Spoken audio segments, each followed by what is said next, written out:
Welcome to the Ecomm Breakthrough Podcast. Are you ready to unlock the full potential and growth in your business? You've already crossed 7 figures in sales, but the challenge is knowing how to take your business to the next level. Join Josh Hadley, an 8-figure Ecomm business owner and investor, as he interviews highly successful business owners. Get ready, because you're going to learn specific actions you can take today to help your business reach its full potential and leave a lasting impact on the world. Welcome to the Ecomm Breakthrough Podcast. I'm your host, Josh Hadley, where I interview the top business leaders in e-commerce. Past guests include Kevin King, Stephen Pope, and Roland Frazier. Today, I'm speaking with Andy Hooper, the CEO of Global E-commerce Experts, and we are going to be talking a lot about how you can capitalize on the multi-billion-dollar UK and EU e-commerce markets. This episode is brought to you by Ecomm Breakthrough Consulting, where I help 7-figure companies grow to 8 figures and beyond. Listen, Andy, I started my business back in 2015, and I grew it to an 8-figure brand in 7 years. But I made a lot of mistakes along the way that made the path of getting to 8 figures take a lot longer than it needed to. There were times where I had a lot of self-doubt, or whether I truly believed that my brand could survive, or whether we could have the cash flow to continue to make that next purchase order. I wish I would have had a guide along the way to help me overcome those obstacles and kind of see around those walls that were in front of me. So to our listeners, those of you who are running into obstacles and plateaus, and want to know the next steps to take your business to the next level, go to ecommbreakthrough.com. That's Ecomm with 2 M's to learn more. And as a special bonus to my podcast listeners, this month I'm giving away one $10,000 comprehensive business strategy audit session at no cost. All you need to do is email me at josh@ecommbreakthrough.com, and in your subject line say strategy audit, and then plead your case as to why I should choose you and your business to work with for this month's strategy audit. And if you don't win this month, don't worry, you'll be entered to win for future months to come. Today, I am super excited to introduce you all to Andy Hooper. Andy is the CEO of Global E-commerce Experts and has been successfully expanding e-commerce brands into new markets for over 15 years. He's an accomplished specialist in e-commerce. Andy works with companies around the world, providing comprehensive gateways and solutions to new markets, especially US-based organizations transitioning into Europe. Starting from the ground up, Andy has carved out a niche inspired by his own experience and success of growing an organization's profits through e-commerce. With an infectious energy for success, Andy leads a team of professionals in all aspects of e-commerce. With fulfillment centers in the UK and EU, the global e-commerce team provides hassle-free end-to-end solutions that have helped thousands of sellers capitalize on the multi-billion-dollar UK and EU markets. When not working, Andy can often be found enjoying sailing, cycling, and kayaking with his friends and family on England's south coast. So with that introduction, Andy, welcome to the show. Welcome. Josh, thank you very much for having us. Much appreciated.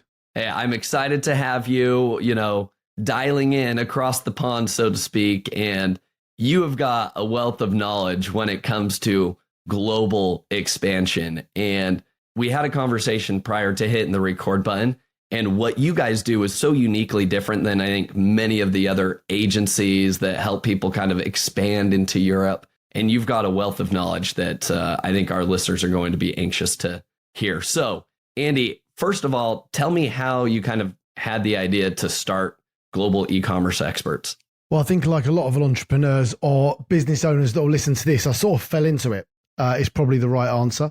And that became for various different reasons. So if I go back sort of 10, 15 years, I was selling products on Amazon. I was flipping things on eBay.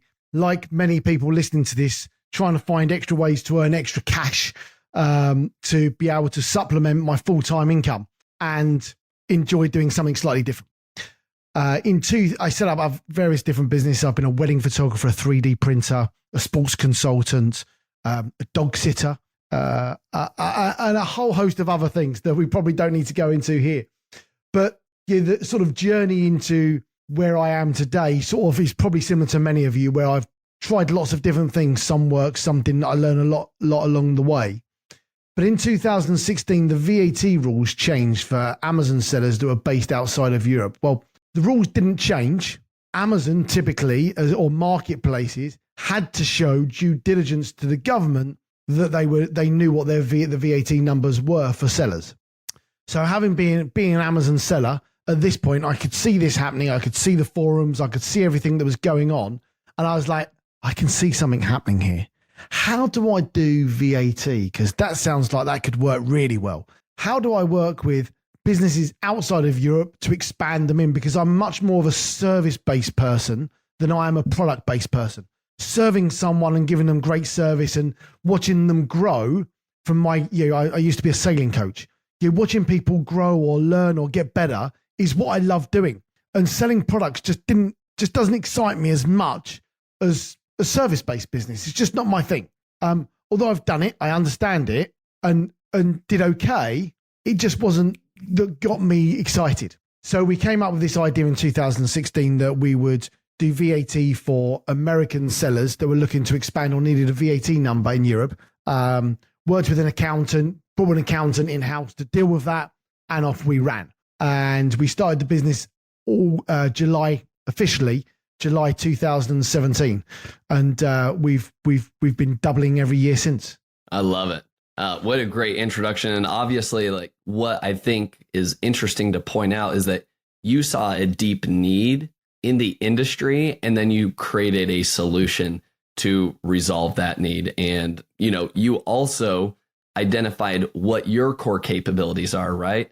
For myself, like, I love selling physical products. Like, I love that aspect of it. I don't like SaaS businesses. I don't love, service-based businesses. But I really love, offering product-based businesses. And so I love that you honed in on what your core expertise is. And that's, I think, allowed you to, propel your business even further. But let's really dive in here, Andy, and talking about like the implications that this can have on our listeners that are 7-figure sellers that are looking to grow to 8 figures and beyond. And expanding internationally, I think is definitely a big lever that somebody can pull to really take their business to that next level.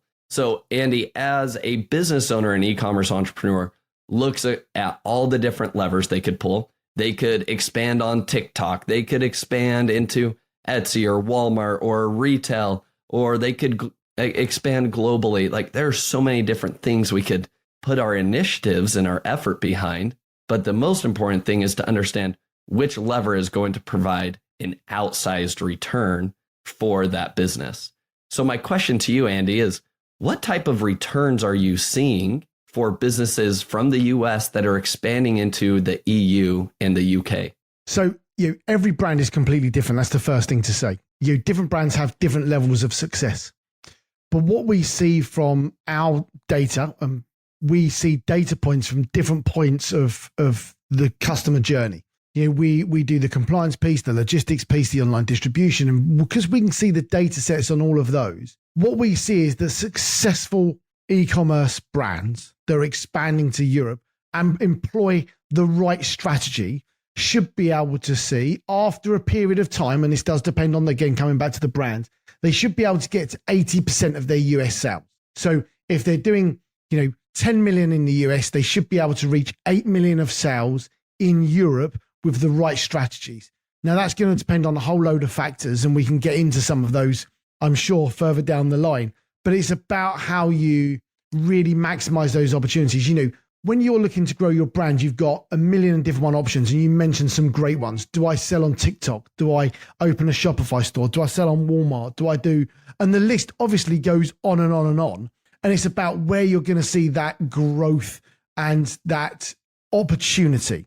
The biggest growth for us, if you take a typical US brand doing 10 million, you could do 8 million in Europe in the next 18 to 24 months. That's not going to be instant. It takes a bit of time, and you've got to be prepared to work with a partner that's going to be able to help you maximize what the opportunity is when it's right for your brand. Because a lot of people expand, but what they do is they go, oh, well, I need to expand to every country in Europe. and therefore I need to be VAT registered, value added tax, a bit like sales tax for the want of a different word, in every single country. Well, all you're going to do all of a sudden is just spend money on VAT straight away. Like, you don't need to do that. So you need to make sure you get people that understand the market, so you maximize the opportunity when it's right for the brand and grow the brand as it's right for the brand. Not, let's just expand and throw a load of money at this. It's about doing what's right at the right time. Yeah. No, it makes a lot of sense. And I like your methodical approach as to, it's not just EU expansion, it's not just UK expansion. Like, there is a method to the madness. Now, 80% of sales of what you're doing in the US, like, that's a really high number. That's the highest I've kind of heard from somebody in terms of projections. Now, I know that's kind of, maybe like an ideal scenario. But Andy, you also mentioned that every business is different, right? And so it's hard to say, like, on average, like, you're going to experience this lift in sales. So my question to you, Andy, is what type of US based businesses or e-commerce brands are you seeing have greater success in UK and EU markets than maybe others? So the two brands that we see that have success, the brands that we see have success are people with two types. First of all, they're doing over £5 million in their home market. That's a really good starting point.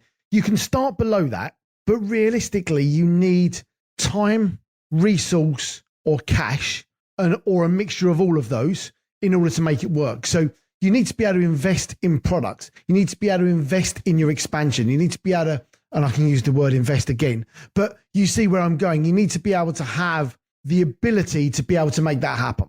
Right? It takes some resource to make that happen. And whether that resource is time, cash, or anything else is what it's about. So that's the first thing. So brands that are already doing probably over £5 million are perfectly suited for this.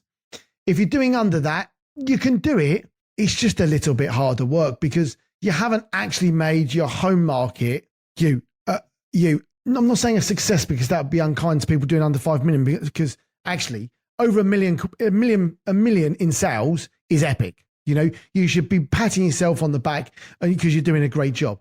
But it's about having the resource, cash, and time to be able to make that happen above that. So that's why it's over 5 million. The second part is those that have got a brand. It's not about buying some products and then flipping them. It's not about white labeling a product unless it's different or it's unique in some way. It's about having a brand that can be built globally that people buy into, to make sure that when you're expanding, it's a unique product. Now, that could be a white label product that's white labeled in a unique way. I'm not saying you shouldn't expand with white label products.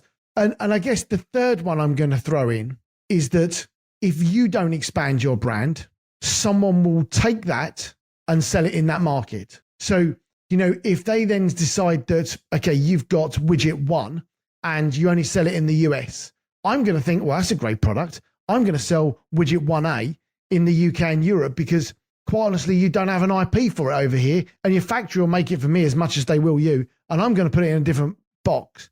Now, I might do a better or worse job than you, but if I was to do a better job and I was to put that into Europe, then I was to put that into Africa, then I was to put that into China, then I was to put that into South America, actually the global footprint of sales is very, very high. For me to then come and take over the US market because I've now got the cash and investment to do it would be quite simple. So the three ones are: one, make sure you've got the cash, investment, time to do it. Secondly, make sure you've got a decent brand. And thirdly, do it because you want to make and protect your brand. Yeah, that makes a lot of sense. And that is a great rundown. I think some great criteria to provide people with some, guidelines as to how they should be viewing this expansion, whether it is right for them.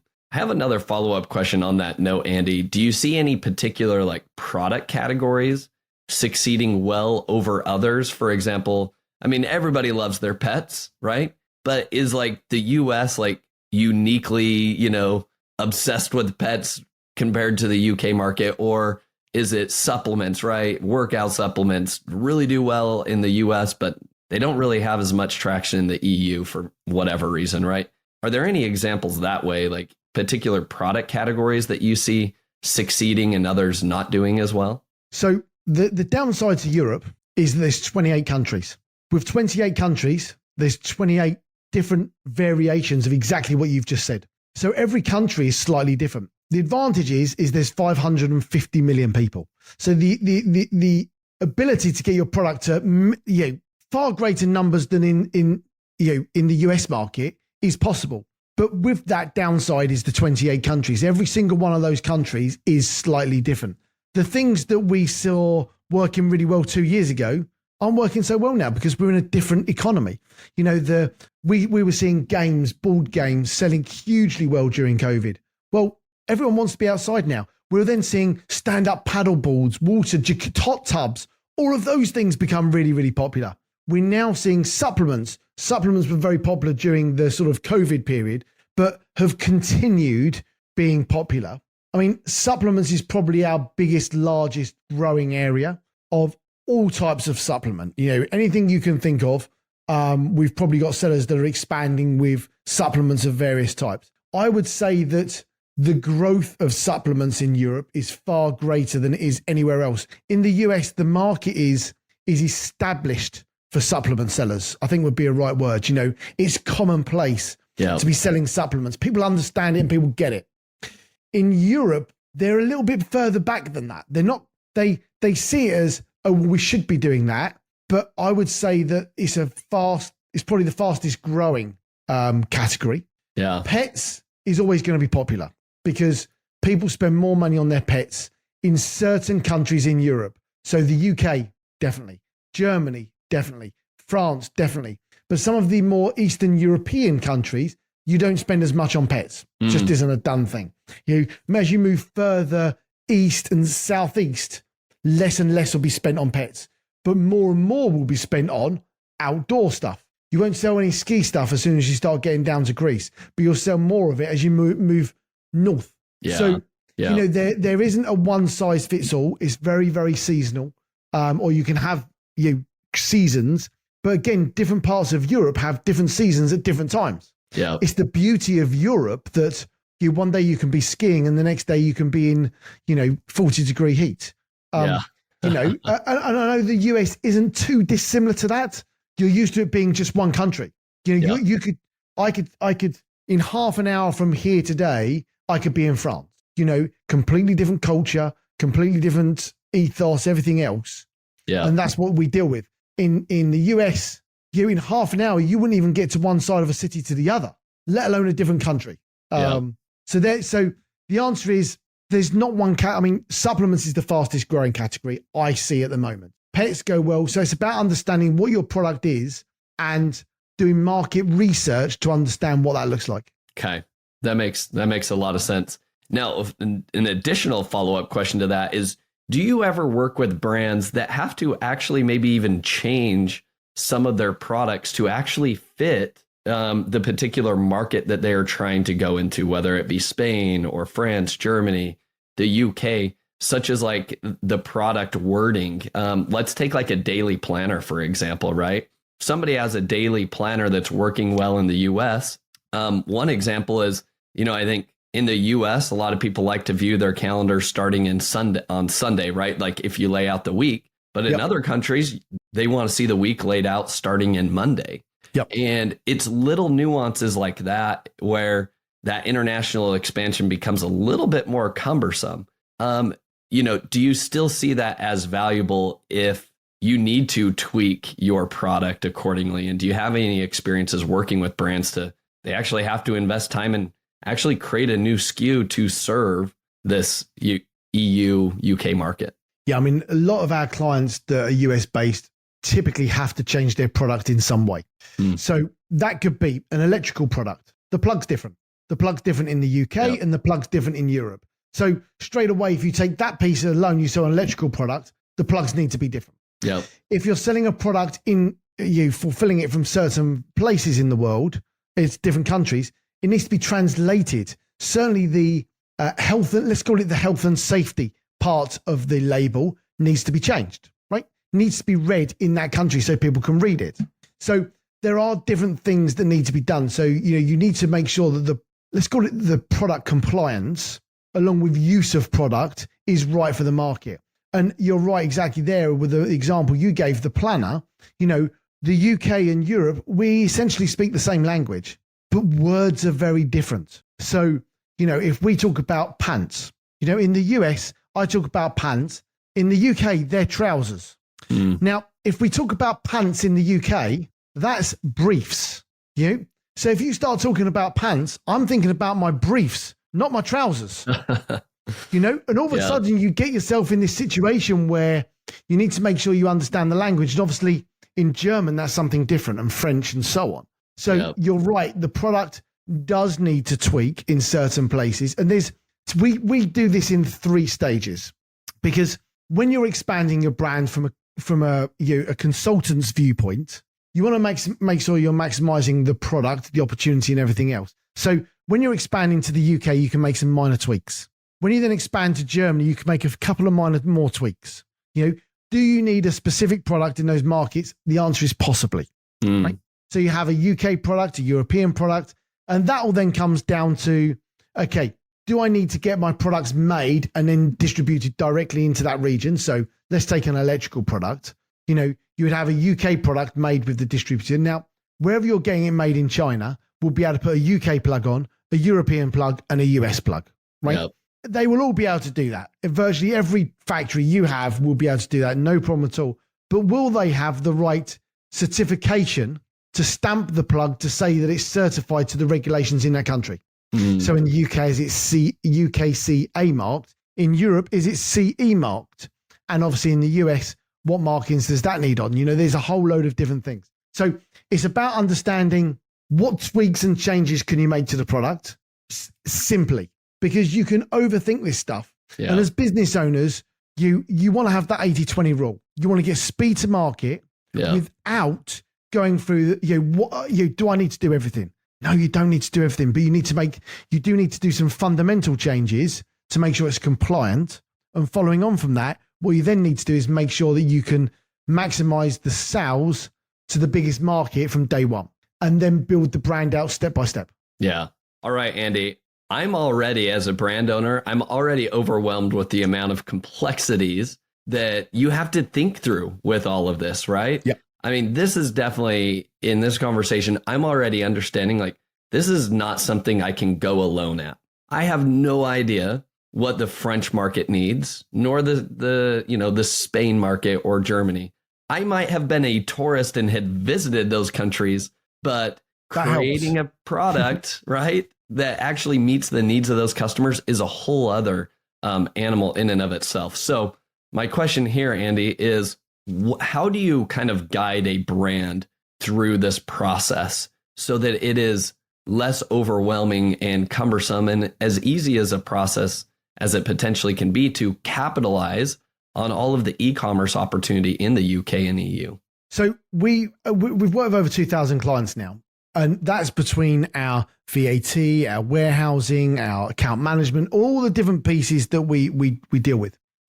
And having done that, what we were able to do is identify what worked and what didn't work, and where we engage with a seller in the right way, the wrong way, how did that help the brand grow, etc. So what we were able to do was come up with a success pathway. What does an expansion pathway look like? And what does it mean you need to go through? Now, we came up with a 7-step process that you need to go through. And of that 7-step process, there was a 30 things you need to do. But I'm going to break it down into 3 to make it a little bit quicker and easier for people to understand, because it doesn't matter whether you're expanding to the UK and Europe, or whether you're expanding to Canada or India or Australia or Japan or UAE. Actually, if you can solve these 3 things, it's about working with partners that can help you to do these 3 things and making it as easy as possible. So the 3 things are compliance. You split compliance into 2 areas: business compliance and product compliance. So business compliance, to put it in a nice way, look, if you're selling products in a country, the government wants to thank you for you selling the product in that country. That's called tax. So the bottom line is you're going to need to pay some tax when wherever you're selling your products from. That's the bottom line. You need to work with someone who understands the tax in that region and can solve that for you. The second part is your product compliance. Product compliance comes under 3 pieces. First of all, understand what regulations your product falls under in that region. Secondly, make sure the product meets those regulations in that region. And thirdly, make sure the labeling on the product is compliant with the regulations in that region. And there are two things you need to consider. Now, off the back of it, there's another 25 things you could look at, but they're the real basics that you need to master in any expansion. So that's compliance. The second one is logistics. You need to work out how you're going to get your stuff from the factory into a warehouse. That could be direct to Amazon's warehouse or to a 3PL in the region and distribute it to your customers. That could be B2B to FBA, or it could be direct to consumer because you're fulfilling from different marketplaces. Obviously in there, you need to think about returns, reworks, customs, a host of other things, but you need to make sure that you're working with a logistics provider that can solve those bits for you in that region and understands how it works in that region. So let's take organic, for example. If you've got organic plastered all over your product, one, is it compliant with organic regulations in the region we've already sort of touched on? Is that warehouse organic? Is that can you ship it with an organic producer? What does the customs look like? So lots of things you have to consider. And then the third piece is the online distribution. Where are you going to sell it? Which channels? Which will give you the biggest bang for buck, biggest return on investment? And which ones strategically are right for you in which country? So, realistically, let's say you're already selling on Amazon in the US. Well, to sell on Amazon in Europe would be a relatively straightforward and simple thing to do. If you're selling on Amazon in the US, but you decide you want to sell on eBay in Europe, it's a pretty thankless task because you don't already understand it. So you've got to take the quick, easy wins. Okay, well, I do that, so I'll do that there. And then make sure that I'm working with someone that understands my supplements sell much better in France on CD discount than they do on bold.com in the Netherlands. And it's those sort of intricacies you then need to make sure you're working with people to get you to the 80%. Yeah, man, there is a lot that goes into that. But I love that 3-part framework that you kind of, really boiled it down to, like, here are the 3 essential things that you need to consider going into any market, not just the UK or the EU. And I think that gives, some great guidelines and guideposts for our listeners to think about what needs to happen here. I think one of the most important things that I want to highlight from what you said there, Andy, is, which specific country should we start with?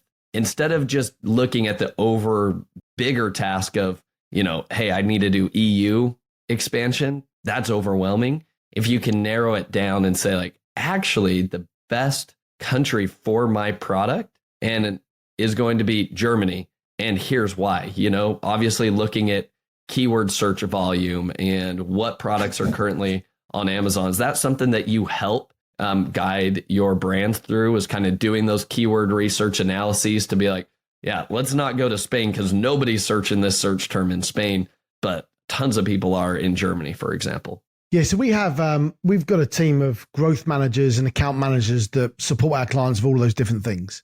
But coming back to what we've already said, depending on that product is going to vary. But what I see as the most typical that our clients typically do is they expand into 3 markets first.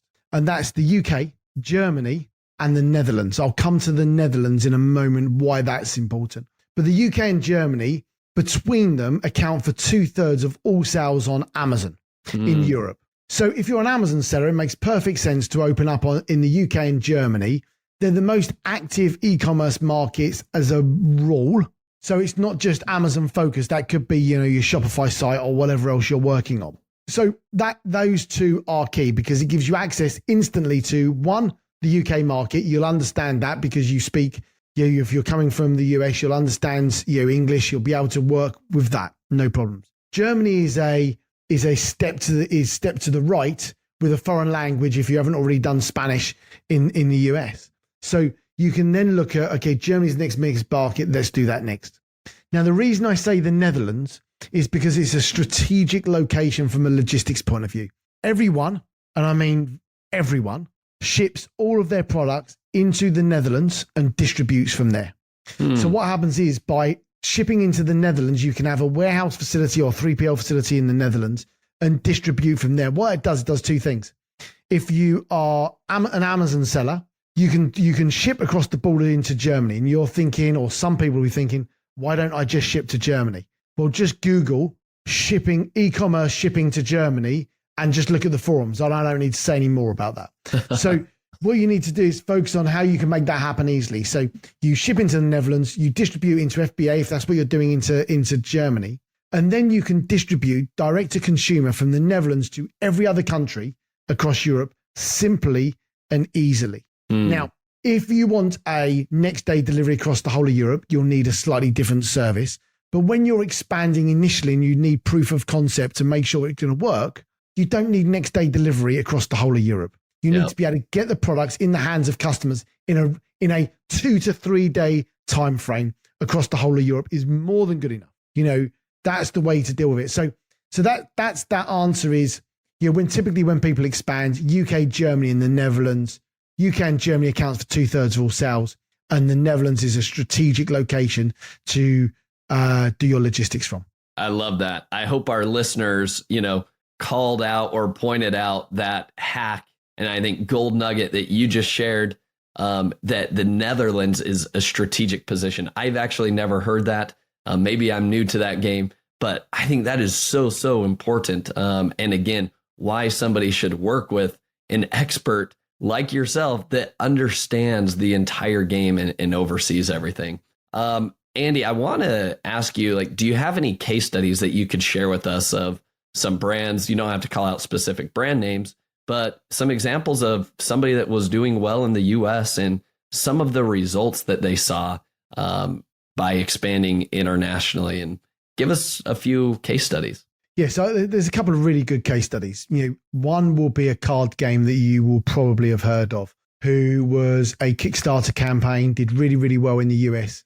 And then because of the Kickstarter campaign, they had sales in some of those other countries. Using that data, they were like, oh, that seems interesting. Where do we want to expand to next? So it was a slightly different, it wasn't a e-commerce Amazon first starter, or it wasn't a let's build a brand slowly. It was a Kickstarter, this specific one. And what they then saw is that they were able to, they went through our process. And actually, these were one of the ones that we actually piggybacked some of our key learnings from, because they were so successful. They got to a 9 figures in the US, and they're sort of they're not quite 9 figures here yet across the whole of Europe, but I would say they're certainly getting close to the 60 to 80% of that. And obviously the bigger the brand, the harder that becomes to get to the 80%, of course. So, the things that they did is they understood the market research. So they could see where sales were happening based on their Kickstarter campaign. So they could open up different online distribution in different countries based on that. They obviously got the business compliant and the product compliant, relatively straightforward, although they had to make sure all their products were translated. It's a card game. You've got to be able to read it in the language you're going to expand the brand to, aren't you? So, yes, the Kickstarter campaign was just in English, but then what happened is they wanted to scale that brand. They needed to make those games in Spanish, Italian, French, and so on. So they actually had to change the product. They're going in there and, having to make sure that the wording is correct on the game itself, updating the individual designs possibly on those cards, right? Yeah. A lot of effort, but it sounds like it's been successful. I'll let you continue. Yeah, no, and the brand is what I call a cheeky brand. There's humor involved in the brand, and getting that humor into different cultures is really, really tough. That's the bit they sort of plateaued on, if you like. So they grew their sales. They realized they couldn't get any sales. They could continue growing sales, but how do they get their sales to the next level? And it was about that culture fit in each region next, and having distribution both for D2C, and obviously they're an Amazon seller, so they sold through that network. And then as they continued to grow that brand, they then moved into distribution. So how could they work with distributors in different parts of of Europe in order to get the products into harder to reach areas? So parts of Eastern Europe or Southern Europe that was more difficult, they worked with distributors to get that extra little bit of reach. And for me, that's probably one of the key successes we've seen. And other ones, I'll give one quick other one where they're a large brand that now sponsors a lot of baseball games, I believe, that's for trimming man's hair. And they expanded to Europe. It was a very, very slow start. And they built on the brand element, the influencer element, and then scaled the brand out from there. And actually what we see from that is actually certain parts of Europe have zero interest in that whatsoever. Just not interested. But other parts of Europe are probably more bought into as a percentage than other markets. You know, I don't know what the percentage is in the US, for example, but the UK will probably be matching it as a percentage. You know, Germany will be matching it. Italy will be above average. France will be below average, but still be there. Spain won't care. You know, so they're different markets. So that one had the success, but had to sort of foul in a couple of markets to understand the culture and why it worked and why it didn't. Yeah. I'm curious on that note, you know, you talk about the card game example having success and the amount of time and effort that they would have had to have undertaken to translate everything because this is a card game and then it was humor based. And so, you know, US based humor probably doesn't apply to, you know, 100% the UK and vice versa. Like you've got to really dive into the minds of those people. So this is an extensive amount of effort. And it sounded like with the previous case study, with the hair trimming, like it didn't go over well in every single country. So the question is this: how can a brand, you know, maybe they're just doing 5 million. They're not a 9-figure US based brand with unlimited funds. They're still a bootstrapped company. How can they test out all of these different markets, especially if they need to invest a lot of time kind of redesigning a product in order to fit different countries? What would be your recommendation to somebody with a brand like that before they spend 28 different, iterations creating different products for each different country? Well, I think it comes back to the 80-20 rule I talked about earlier. You know, 80% is the expansion and making it happen. The 20% is fine tuning it as you go. With any business, anyone that's doing, you know, bootstrap business, you know, our business is completely bootstrapped. There's no VC money. There's none of that. It's all bootstrapped. We've been profitable from day one and we're just grinding it out like many of you listening right now. And I think that, you know, what you need to think about is, okay, I need to take action and make something happen first and foremost. So actually the expansion is, first of all, I need to do something, and you can overcomplicate things by thinking about it. The best thing to do is work with a partner that can talk you through it to how to make it easy, not sell you everything that you'll need in a year or 2 or 3 years time. That can give you a strategy on, based on your product, this is what we would do. Your expansion needs to be in the UK and Germany first. These are the things you need to do. This keeps your costs down. You want to make sure that you're maximizing the money in the business from a cash flow point of view. Very important in e-commerce to make sure you can get the products to reinvest in more stock and to invest in advertising to get sight on the product. You know, we all know sales velocity is key. You know, yes, everything can have a different algorithm, but the bottom line is sales velocity is the key to selling your products. So whatever way you carve that up, you've got to pay for some advertising in some way, in some form. So, you know, when you expand, it's about having the cash to reinvest in the products to get more stock and everything else. And if you're thinking about that, you £5 million seller, you know, you've got 50 grand. Let's take $50,000 or pounds, doesn't really matter at this stage, to invest in your expansion. You know, some of that's going to need to go on actually expanding. You know, you're going to need to invest in product compliance, label compliance, VAT, logistics, all that sort of stuff. But the second thing is you're going to need to invest in your products. A lot of brands we see at the moment that are expanding are ones that can take the product they've got in the US, they're overstocked, and they can expand with that. They've already got the product. What do you need to do to tweak and change that product to expand with it? Because if you're overstocked because the logistics network was screwed, we didn't sell as much in Q4 as we were anticipating because of COVID and all those little things that go on with that, you might be able to just expand with the brands you've got. And I think, you know, making sure that people do expand, but don't start thinking about it too much. Because if you do think about it, you'd be like, well, that seems a headache. That seems a headache. That seems a headache. What you actually need to do is talk to someone that understands the market, speak to someone that understands your product in broad terms, or knows people that have got similar products that could go, these are the things you need to do. This is how much it's going to cost you. We're in your expansion business. So we will say to you, based on what you do, the investment in ordering our services to enable the expansion to happen is going to be $10,000, $15,000, $40,000 a year without knowing, I don't know, but the average investment cost, expansion cost is 10,000 setup. Off the back of that, you're only going to pay for what you sell. So if you need a 3PL, for example, you're going to pay what you use. Yeah. That's going to be relative to what you sell.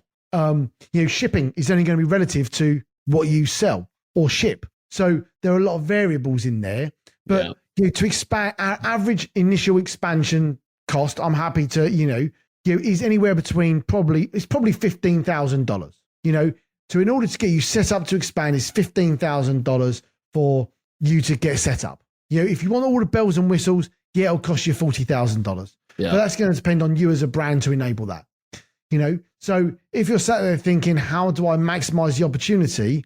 It's not really that much to expand. Like everyone thinks it's overcomplicated. It's not overcomplicated. It's not expensive if you've got the right people by your side. Yeah, I love that. Andy, you summed everything up really, really well right there. One final question I want to ask you on this topic is, if you were to predict what things are going to look like with Amazon in the UK and EU over the next 5 to 10 years, what do you see changing? What do you see coming to fruition in the European market for Amazon? Okay, well, I have a bit of a theory, and my theory is that, and history repeats itself. So my theory is that whilst Amazon might be the biggest today, I'm not convinced it's going to be the biggest in 10 years' time. I have no idea. History tells us, though, the biggest companies go through cycles, and we know that will it be there in 10 years' time? Of course it'll be there. Will it be the biggest in 10 years? I got no idea. But history tells us that the long-term play, it won't be. We know that in probably 20 or 30 years, there's going to be other people that have overtaken that for whatever reason. Now, if I then come back, so 5 or 10 years out for me is way too far. If I come more to the more macro, more sort of, let's call it the next 3 to 5 years, if that's all right. I reckon that what we're going to see is that, Amazon will keep a foothold and open more marketplaces in more countries. At the moment, it's only got, although it's European based, there's only 10 marketplaces. It's only open in 10 countries, although all the other 18 countries can buy from those marketplaces. So they're going to open up 18 more online stores in country specific, 100%. That'll mean the products will get into more people's hands. The biggest play for Europe is about how you maximize the play. And whilst Amazon's the biggest in certain countries, it's the biggest in the UK, it's not necessarily the biggest in all the other countries. So in the Netherlands, it's bol.com. In France, it's CD Discount. In Germany, it's Royal and Otto, depending on where you look. In Poland and for Eastern Europe, it's Alandro. So there are all these different marketplaces actually do much more in the home market than what Amazon does. So it's about how you get your products onto those as an omni-channel approach. And again, to get to the 80%, you've got to do the omni-channel approach. There's no other way of doing it unless your product just flies in Amazon. And that happens. Of course it does. But realistically, you've got to have an omni-channel approach, and you've got to be able to maximize all those opportunities with the right partner that can guide you through that, or can say, you've got your products in our warehouse, sign up to it. If you don't sell anything, you haven't lost anything. There's also mileage in that. I love that. Andy, you've given some great insight to all of this. You've shared a wealth of wisdom and actual practical strategies that can help a 7-figure seller scale to 8 figures and beyond with this international expansion. Now, as we wrap things up here, Andy, I love to leave the audience with 3 actionable takeaways from every episode. Here are the 3 action items that I noted, Andy. Let me know if you think I'm missing something. Step number 1 is, if you have not crossed $5 million in US-based sales, I would probably continue to double down on your efforts in the US market. And in kind of relation to that, I would say, make sure you're building an actual brand amongst those sales. So don't just say, hey, I've got 3 brands and in total we do $10 million, but each of them are at about $3 million each, because you're going to need to come to the international market with an actual brand. And so that would be action item number 1, is keep the hustle and grind going with a brand in the US market until you cross that $5 million mark. I think that's a great guideline. Step number 2 is there's a lot of noise out there in terms of international expansion. Here's the biggest action item. Find a mentor and a guide that can provide the expertise that you need to make that international expansion happen. We talked a lot about a lot of different topics and a lot of watch outs, product compliance, business compliance. All of those things need to be taken into consideration. Find a guide that has been there, done that. So that's action item number 2. And then action item number 3 is what you said earlier, Andy, is like, you just got to do it. Like instead of, getting caught up in analysis, paralysis by analysis, vice versa. Instead of just getting caught up of like, there's so much I need to consider. I need to make sure I have all my ducks in a row.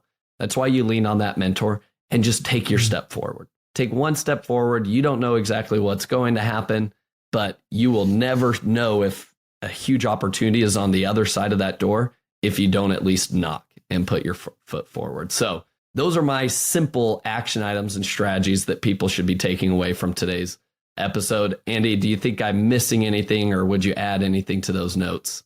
No, I mean, I think the biggest one for any business owner is to take action and make stuff happen. I'm a big believer that, you sit and dwell on stuff. And actually, if you sit and dwell on it, in a year's time, you'll be like, I should have done that. My competitor's now done it. You've got to take the action in order to make it, if you want to scale a brand or scale a business, it doesn't, you have to take action. You have to be prepared to go through that action to make things happen. I totally agree that you need a mentor, coach, whatever you want to call it within your business in various forms.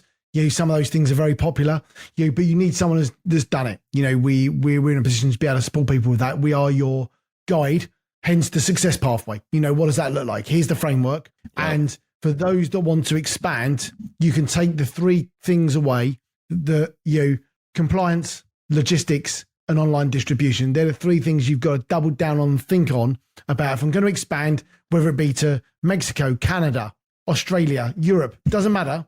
They're the 3 things you've got to know, and you've got to understand those before you do it, and you can just make some notes. I love it. Well said. All right, Andy, I love to ask each guest the following 3 questions at the end of each episode. So let's start with number 1. What has been the most influential book that you've read, and why? So I've read hundreds of books. When I say read, I've listened to hundreds of books. I'm not very good at reading actual books, but I spend a lot of time listening to books in the gym, on bike rides, on the car, wherever else.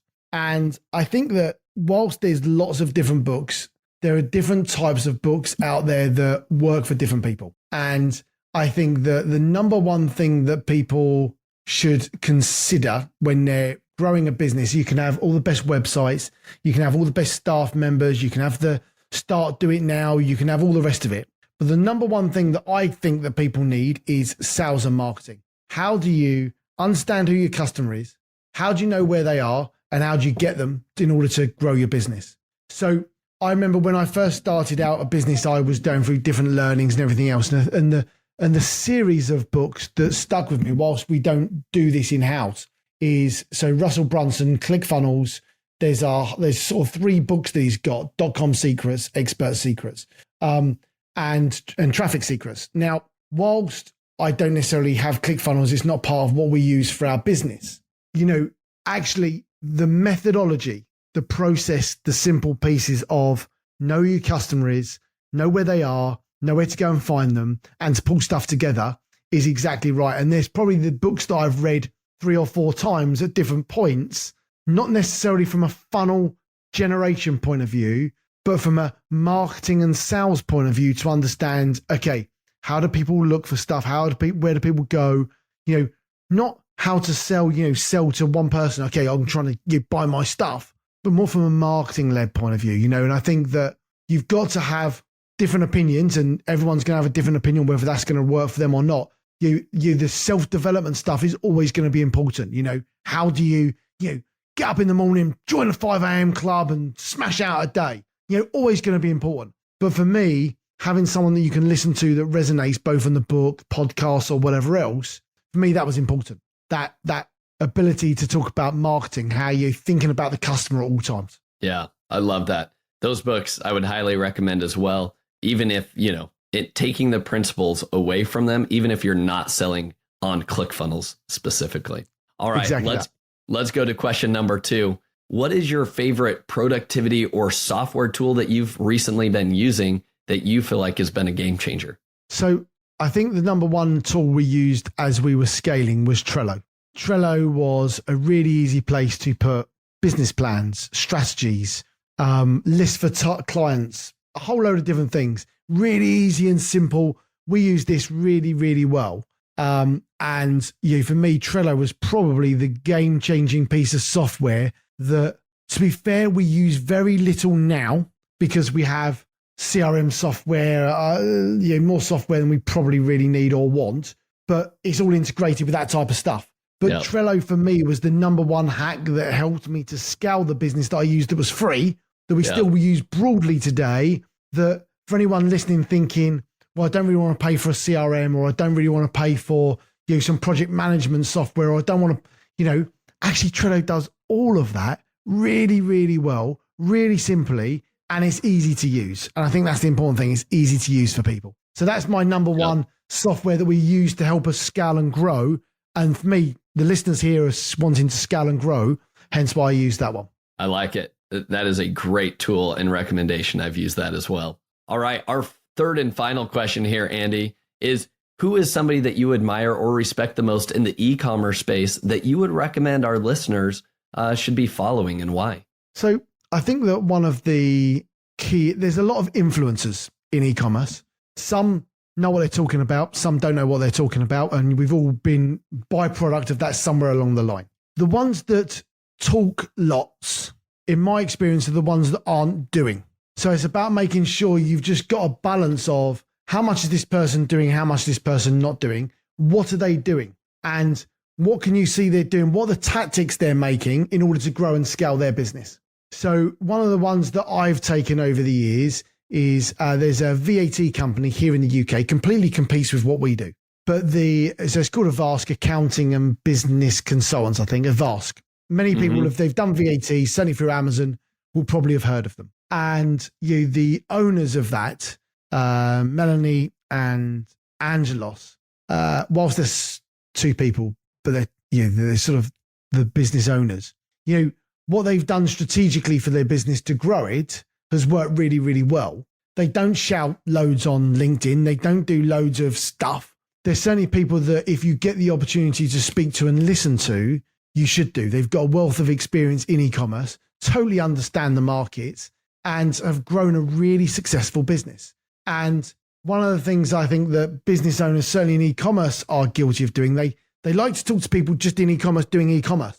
The reality is an e-commerce brand is a logistics business, it's a brand business, it's an SEO business, it's a distributor, and goodness knows whatever else. Yeah. So understanding and talking to people outside of e-commerce in those different sectors to understand what's going on is really, really important. You can learn more probably from some people outside of the industry than you can in some ways, unless you're talking to the really right people like yourself, Josh.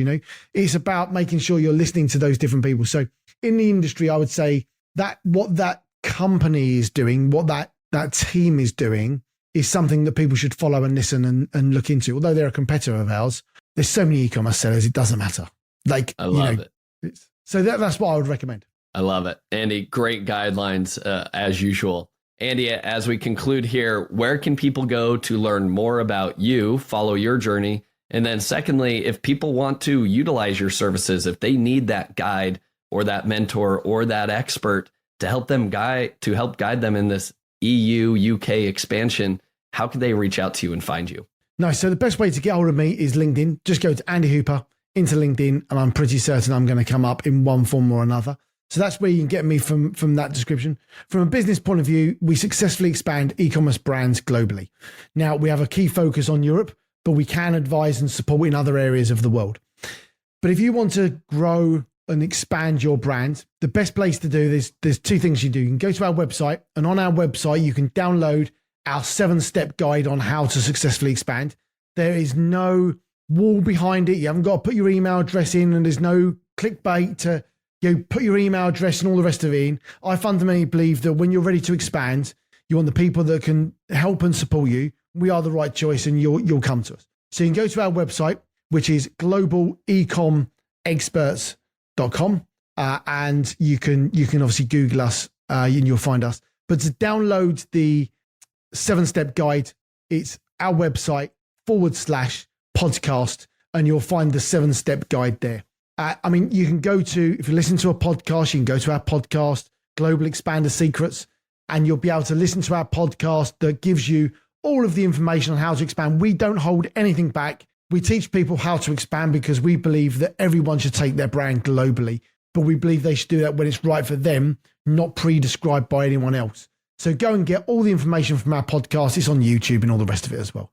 But just look for Global E-commerce Experts. Awesome. Andy, this has been a pleasure. Thank you so much for sharing your knowledge with us today. Josh, thank you very much for having us. Thanks for listening, and hopefully we'll help people expand in the near future. Thank you for listening. Visit ecommbreakthrough.com for more information. If you've enjoyed today's episode, the best way you can show your appreciation is by clicking the subscribe button and quickly leaving a review. See you again next time.